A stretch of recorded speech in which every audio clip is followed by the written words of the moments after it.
Today's scripture lesson is from the New Revised Standard Version.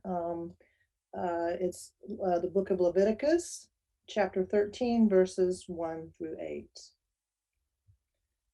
The Lord spoke to Moses and Aaron, saying, "When a person has on the skin of his body a swelling, or an eruption, or a spot, and it turns into a leprous disease on the skin of his body, he shall be brought to Aaron the priest, or to one of his sons, the priests.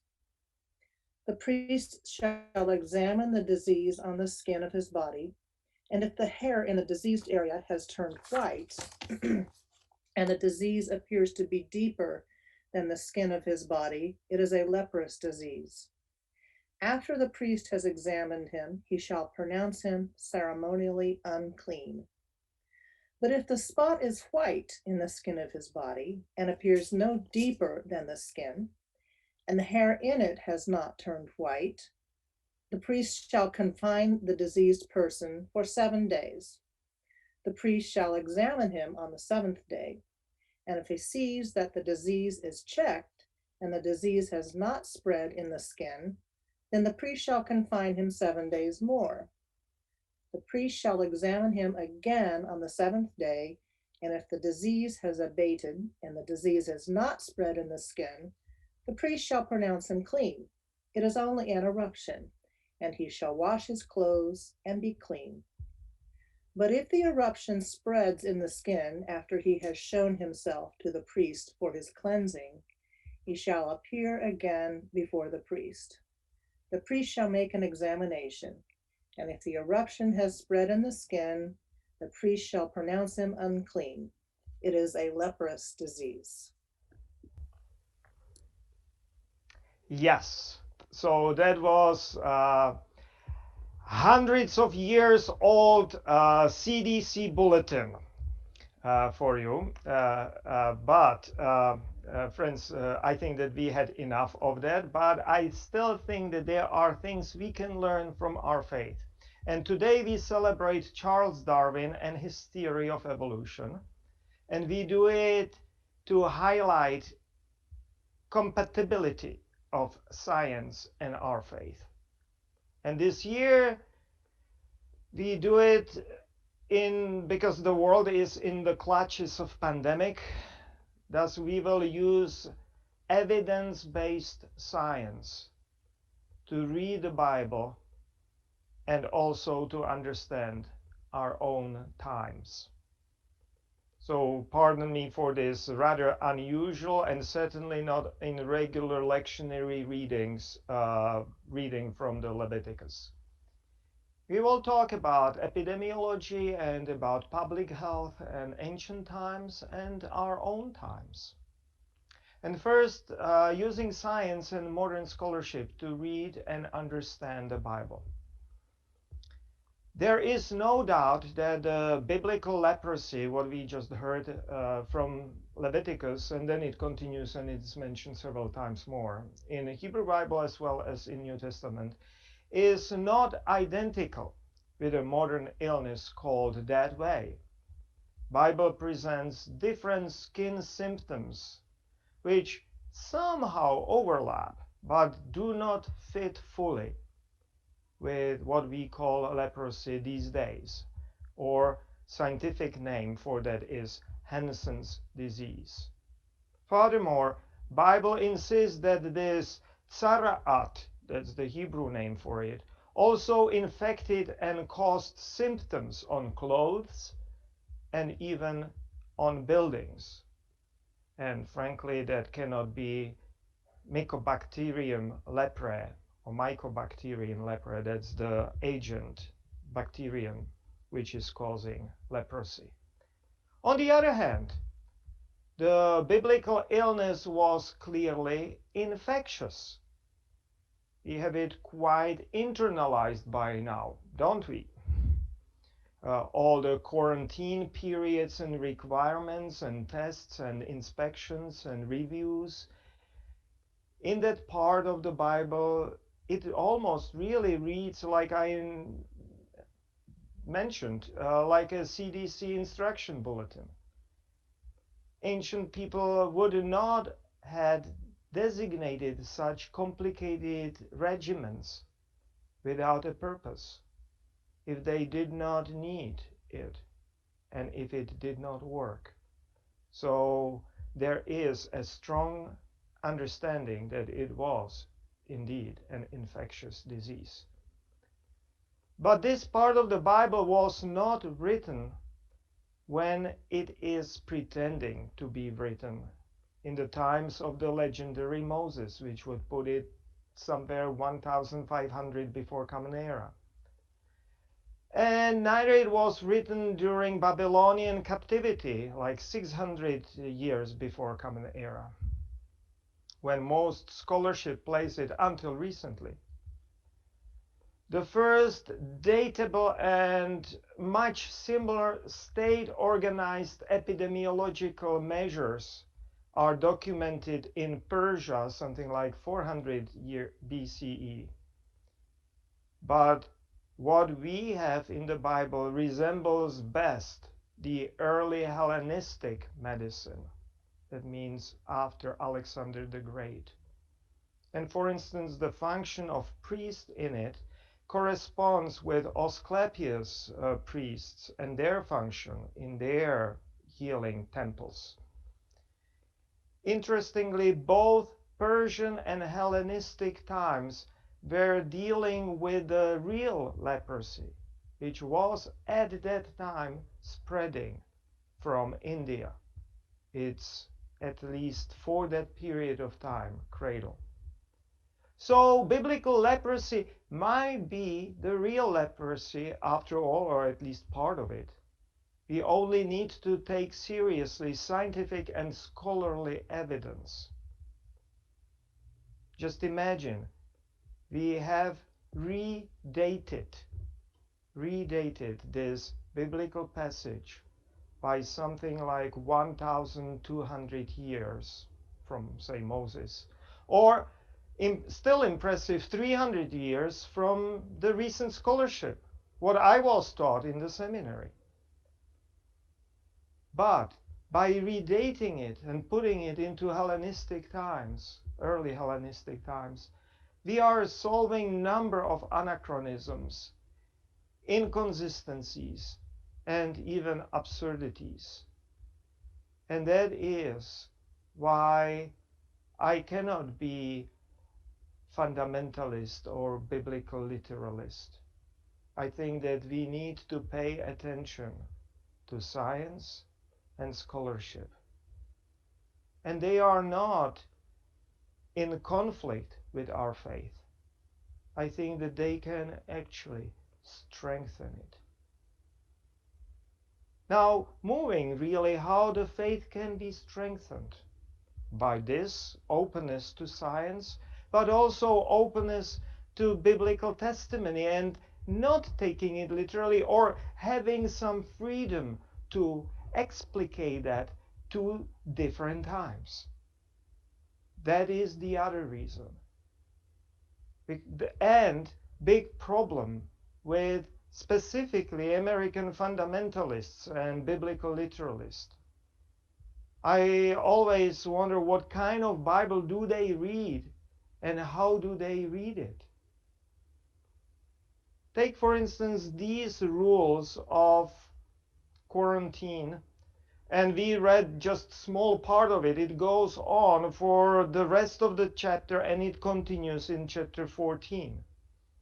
The Bible clearly stipulates what can be described as sophisticated quarantine rules, with thorough examinations of symptoms, quarantine periods twice 7 days for prolonged observations, re-examinations, and even procedures for controlled reintroduction of those who are recovering back to the society. We skipped over that. That is the next remnant of the chapter and next chapter. It is so sophisticated and so complex that it forced us to change the date by several centuries. Now, these biblical fundamentalists of ours, of our times, read the same Bible and supposedly every day, and they have certain regimens when they read it, the whole Bible in a year or whole Bible in 3 years, to be more detailed. So they are reading this. Go to weekly Bible classes and claim being the only ones who take the Bible seriously. And interestingly or strangely or upsettingly, they are the ones who are most difficult groups of citizens, if not the most difficult group, to persuade them to follow simple epidemiological measures. They have this example of ancient epidemiology right in the Bible. They claim reading religiously, literally commanded here by God. God said to Moses. And they protest wearing masks, face masks. They protest closing worship for large gatherings of people. They organize protests, sometimes violent, against quarantines. I don't understand it. How could it be? One theory I have that they just pretend to read the Bible, that they are not really reading it. Or maybe they read Bible very selectively. They just don't read certain passages, but that does not fit, at least from what I hear from them. Or maybe they read it with some kind of ideological filters in front of their eyes. And they read with great delight some parts and then don't pay that much attention to others. Or they use the Bible to justify their prejudices and personal or individualistic inclinations or their desire for salvation, personal salvation. That might be one of the mainstreams of it. And if it does not deal about a personal individualistic salvation or blaming others for not reaching it, say, then they are done with it. I have no answer. It'll be something to ask if there is an opportunity. But biblical testimony is quite clear. Quarantine, just like our modern masks or vaccinations or measures for collective, mutual, social, non-individualistic protection and broad salvation, are commanded in the Bible by God. And we have responsibility for people around us. And if it is not clear enough from Hebrew Bible, Jesus in the Gospels gives unequivocal example. I preached on it at the beginning of pandemic. I do remember that. But I will refresh our memory reading from the Gospel of Mark, right at the beginning, chapter 1, verses 40 through 45. A leper came to Jesus, begging on his knees, "If you want, you can heal me." Deeply moved, Jesus reached out, touched him, and said, "I want to. Be healed." And in that instant, the leprosy was gone, his skin all healed. Jesus dismissed him with strict orders: say nothing to anyone. Take the offering for cleansing that Moses prescribed and present yourself to the priest to be reintroduced back to the society. This will return you back among other people. But as soon as the man was out of earshot, he told everyone he met what had happened, spreading the news all over the town. So Jesus had to stay in secluded places, no longer able to return to that town. But people anyhow found him and came from all over to seek healing. So here we have Jesus, out of pity, touching that man who was ostracized. Probably did not have a personal touch for a very long time. And Jesus doing it broke the quarantine rules. Yes, he healed that man, but he touched at that moment a leper, and therefore was under the rules of quarantine. And so he observed those very rules and stayed away from those towns, taking that quarantine requirement on himself, because quarantine is a part of public health. It is a responsibility we have one for another.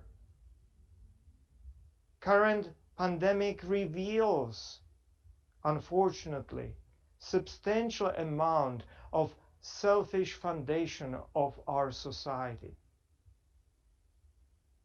It is built and unfortunately wired that way. And we are in desperate need to build solidarity. Most practically, for instance, national health system. Because if we agree on it, first in our hearts and then in our policies, we will have only benefits of it. Robust national health system, say single payer way, is starting, those benefits are starting with the testing. Do you remember what kind of shamble it was those year ago? With a national health system, it'll be almost certainly much better. Continuing with quarantine rules, they'll be unified. Continuing with vaccination, continuing dealing with new strains of COVID variants. Here I have an illustration with these new variants spreading from South Africa and from Great Britain and from Brazil. We know that they are here. We don't know where they are. Yesterday evening I was listening by one ear to a lecture my wife was listening to, continuous education for doctors. I was listening in and heard that they were complaining that it is like flying with blindfold, the way they are navigating now these new strains. While we have in the United States the best equipped DNA and RNA typing laboratories of the entire world. They are for science purposes and they are for fun purposes. You probably know about us ancestry typing. Then they would tell you that you are from Czech Republic like I, or maybe that you are from Mongolia or other places. Yeah, that's the same typing and it can be repurposed and reutilized almost instantly. So we have overabundance of resources there, but they are not being tapped and they are not being used because insurance companies, with our insurance, which is centered on individuals, don't recognize the purpose and benefits because they are paying just for that one person. And so why to type? The treatment would not change. So why to type where that variant came from? It has to be done extra. And therefore, it is underreported.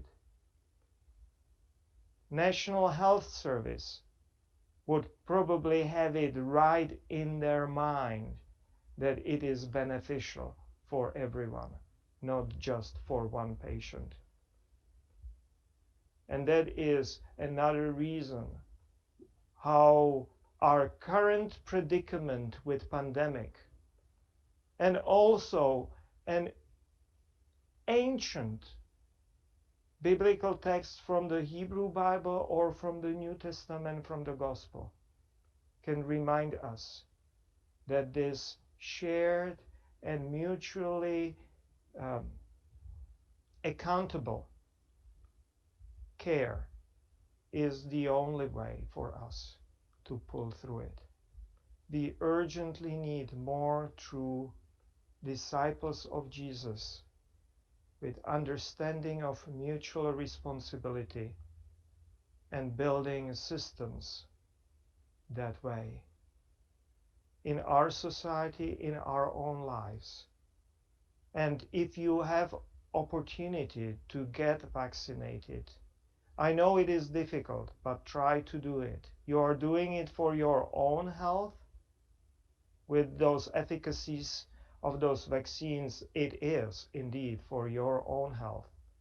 But you are doing it also for protection of all the people around. I know that right now it is difficult to get vaccines, but it will not be that way forever. There'll be time when you can get vaccinated, and resistance to vaccination is a serious concern. We do that for ourselves. We do that for our loved ones. We do that for our neighbors, for other members of our community, broad and narrow. And that is what we are encouraged by Leviticus and by Gospel of Mark. Now we will join our voices in affirmation of faith.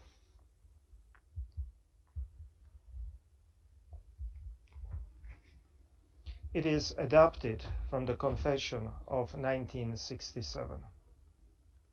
The Church calls its members to use their abilities, their possessions, and the fruits of science and technology as gifts entrusted to them by God for the maintenance of their family and the advancement of the common well-being.